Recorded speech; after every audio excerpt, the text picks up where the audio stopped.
بسم الله الرحمن الرحيم اللهم صل على سيدنا ومولانا محمد وعلى آل سيدنا ومولانا محمد وآله وبارك وسلم وصل عليه وعلى هذا او بنا پر دغه باندې ماء المطر وبد باران اذا جرى هر کله چې بيدلی جاری شوي فی میزاب السطح پناوه د چت کې وکانه وو علی السطح چت باندې عذرات گندگی مرداری و نو فالماء طاهر نو اوبه چې دي دغه پاکی دي ځکه اوبه پاکی دي چې اوبه زیاتی دي او گندگی کمه ده نو مخکې مسلې باندې دغه قیاس کیږي یعنی ګورئ د باران اوبه دي او دا اوبه چې دی څه شی دي هغه بهیږي په ناوه کې او په دې ناوه کې چې دی ګندګي ده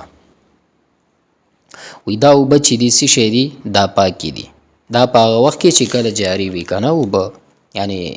باران جاري وي اما هر کله اذا كانت العذرة هر کله چې وي دغه ګندګي عند المیزاب پناوه کې او کان الماء یا وو اوبه کله ټول او نصفه یا نیم او اکثره یا زیات یلاقي العذرة چې لګیده ګندګي سره ملاقي کیدل هغه سره ټچ کیده نو بیا څه شی دی فهو نجسون دا پلیتی دی دلته فرمایي چې کله دغه عذره دغه ګندګي پناوه کې وه او دا ټول اوبه یا نیمې اوبه یا زیاتې اوبه د ګندګۍ سره لګېدل نو دا بیا پلیتې دي و الا او که نه و داسې ټول نه لګېدل اکثر نه لګېده او یا نیم نه لګېده نو بیا فهو طاهر دا بیا پاک دی و ان سل المطر او که بهیدل باران من السقف د چتنه اسمان طرف ته دی هغه چت ته ویل کیږي که نه بره طرفې او من الثقب یا د سورې نه یعنی سورې شوی او د هغې نه بهیدل نو ان کان المطر او که او باران دائما همیشه مستمرا یعنی چلیدونکې او ورېدو بس او ناوم بهیږي نو لم ينقطع بعد فهو طاهر او منقطع شوی نوی پس د دې نو بیا څه شی دی دا پاک دی نو د اوبه باران چې دی هغه چت نه څه شی کېدل هغه بهیدل او باران چې و همدغه رنګې جاري و نو دغه اوبه چې دی پاکې دي وان انقطع المطر که منقطع شو دغه باران ثم سال الماء او بیا وبهیدل اوبه من الثقب د سورې نه ان كانت کو على جميع السطح په ټول چت باندې دغه ګندګي وه او على اکثره یا په زیات چت باندې نجاستون پلیتی وه نو فهو نجسون بیا دا اوبه پلیتی دي ګوره که باران ولاړو نو باران ولاړ دی او اوبه چې دی بهیږي د سوري نه نو په ټول چت باندې یا په اکثر باندې پلیتی ده نو فهو نجسون دا اوبه څه شی دي دا پلیتی دي و اذا کان الماء الجاري او هر کله چې وو اوبه جاري خو دا یجري ضعیفا بهیدې د کمزورې نو ینبغي مناسبه دا ده چې ان یتوضع دا چې څه شی وکړي اودس وکړي علی الوقار په وقار سره په آرام سره حتی یمر عنه الماء المستعمل تر دې چې تیر شي د دنه الماء المستعمل هغه اوبه مستعملي مطلب لږ دی صبر کوي کم اوبه مستعمل کیږي نو هلته دې تیر شي نو بیا هغه نه بعد په آرام دی کوي ځکه چې مستعمل اوبه واپس د ترانه شي وقال بعضهم او بعضی علماء فرمایلی دي چې یجعلو ګرځي به یمینه الى اعلى الماء یعنی خیلاس خپل په طرف دی وګرځي یعنی مورد الماء یعنی اوچت طرف د یعنی مورد یعنی دا دی وګرځي کنه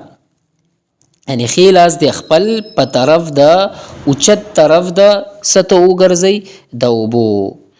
یعنی مورد الماء یعنی کم طرف نه چې د اوبه راځي هغه د دې د ښي طرف وګرځئ، ځکه چې بیا دا مستعمل شي هغه کم اوبه نو دته بیا واپس نه راځي، بیا همدغه رنګې ځي، او که دا بل طرف وي نو اوبه استعمالوي واپس به دته راځي. و اذا صد الماء الجاري هر کله چې بند کړی شي ماء جاري من فوق وبقي جريه او د پاس طرف نه، یعنی پس بره طرف نه دا بند کړی شي، وبقي جروه او باقی پاتیو هغه د کم هغه نچوړ اوبه چې وي که نه هغه پاتیو نو کان جاریا، نو دا اوبه څه شی دي؟ نو دا بیا هغه جاري دي، یعنی بره نه ګورئ اوبه را روان دي، یو ولد هغه بند کړی شو نو په هغه کې هغه اوبه پاتې دي هغه را روان دي، نو دا اوبه چې دی دا هم جاري شمارل کیږي، یعنی چې کم لږ اوبه نور خو بند کړي دي بل طرف ته مخه کړې ده نو دا جاري دي. نو یجوز جایز کیږي التوضؤ به په دې باندې اودس کول. اما الحد هر چې حد فی جریان الماء په اندازه یعنی بهیدلو د اوبه، یعنی په جاري کیدلو د اوبه چې اندازه مونږ ته ښیي، یعنی د جاری اوبه چې څومره وي چې دا به جاري مونږ ورته وایي. فقال بعضهم بعض علماو فرمایلي ان ذهب به تبن او ورق فهو جار، که په دې باندې بعض علما وایي که اوبو سره واښه یا پاڼې روان وي دا به جاري شمارل کیږي. ان ذهب که بوزي به تبن په دې باندې واښه د اوبه واښه وړیلی شي، او ورق یا پاڼه فهو جار دا اوبه جاري دي. مطلب بعض علما وایي که د اوبو سره واښه یا پاڼې داسې روان وي دا جاري اوبه به شمارل کیږي. مطلب دا دی چې دا یې روان کړی دی نو دا د دې علامت دی چې اوبه ولاړې نه دي بلکې څه شی دی دا جاري دي. وقال بعضهم بعض علماو فرمایلي ان کان که او ان رفع که پورته کړل شي ینحسرو نو څه شی کېږي هغه ښکاره کېږي ما تحته یعنی هغه لاندې، وینقطع الجریان او منقطع کیږي هغه جریان یعنی اوبه بندیږي نو فلیس بجار دا بیا جاری نه دي. ګورئ ان کان رفع ینحسر دلته وایي که پورته کړل شي اوبه نو هغه چې لاندې دی هغه شاته یعنی لاندې هغه څه شي هغه ودرېږي اوبه بندې شي، مطلب اوبه بندې شي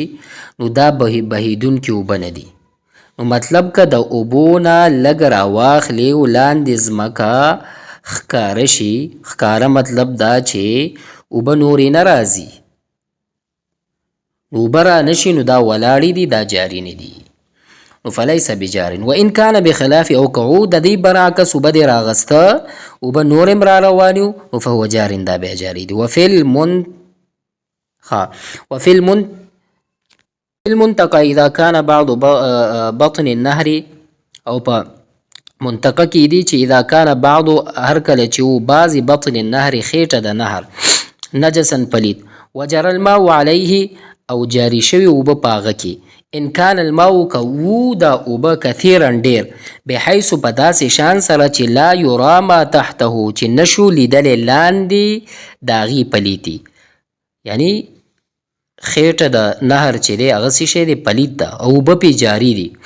که دا اوبه زیاتو داسې زیاتو چې هغه پلیتي نشوه لیدلی نو لا یتنجس نه دا نه پلیتیږي. و ان کان جمیع بطني او که و ټول خیټه د دې نهر نجسا پلیته ولو کان فی النهر ماء راکدا او که و په نهر کې